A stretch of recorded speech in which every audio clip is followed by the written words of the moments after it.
बिस्मिल्लाहिर्रहमानिर्रहीम। अस्सलामु अलैकुम वरहमतुल्लाहि वबरकातुहू। तरह के मुतअद्दिद वाक़ियात सुनने के लिए हमारे चैनल को सब्सक्राइब करें। एक सुनार किसी सफ़र पर रवाना हुआ। उसके पास काफ़ी मोती थे। उसने वो मोती एक मजलिस में खोले और सबको दिखाने लगा। उसने एक मोती जेब में से निकाला और लोगों को दिखाते हुए बोला कि ये मोती शब अफरोज है, यानी रात को चमकता है। जब उसने सामान समेटा और उठकर जाने लगा तो एक चोर जो उसी मजलिस में बैठा था पूछने लगा, जनाब कहाँ के इरादे हैं? सुनार ने जवाब दिया, बम्बई जा रहा हूँ। चोर ने कहा, इत्तफाक देखें, मेरा भी वहीं का प्रोग्राम है, चले मिलकर चलते हैं। अभी सुनार भी समझ गया कि ये मेरा हम सफ़र नहीं है, ये उस मोती के पीछे है, लेकिन समझदार था, कहने लगा, और चलते हैं। दोनों मिलकर चल पड़े। सारा दिन सफ़र किया और शाम को जब सोने लगे तो चोर ने अपनी वास्केट वगैरह जो कमीज के ऊपर पहनी होती थी उतार कर अलहदा एक जगह पर लटका दी। सुनार ने वो मोती अपनी जेब से निकाला और नजर बचाकर वो कीमती मोती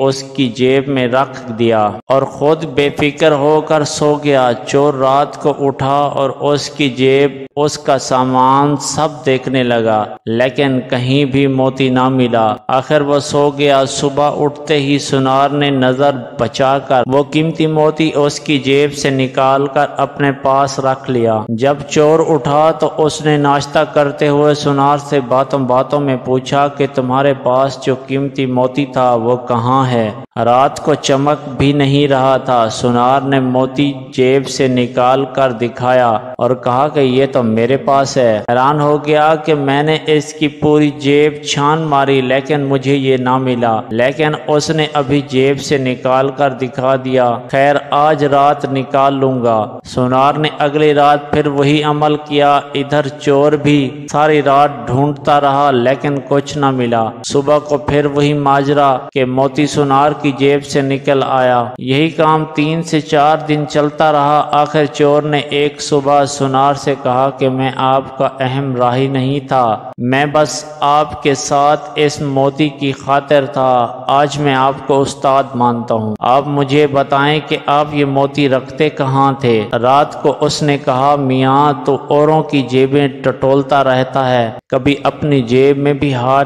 डाला होता। आज हमारी मिसाल इस चोर की सी है जो लोगों के ऐब ढूंढता फिर रहा है और कभी अपने गिरबान में झांक कर देखा तक नहीं। हमारी ये आदत बन चुकी है कि हम हमेशा दूसरों की गलतियां ही ढूंढते रहते हैं, कभी अपने आप को नहीं टटोलते, कभी भी अपने आप पे नजर नहीं दौड़ाई। इस तरह के मुतअद्दिद वाक़ियात सुनने के लिए हमारे चैनल को सब्सक्राइब करें और बेल आइकन को प्रेस करें ताकि हमारी न्यू आने वाली वीडियोस आपको मिलती रहें।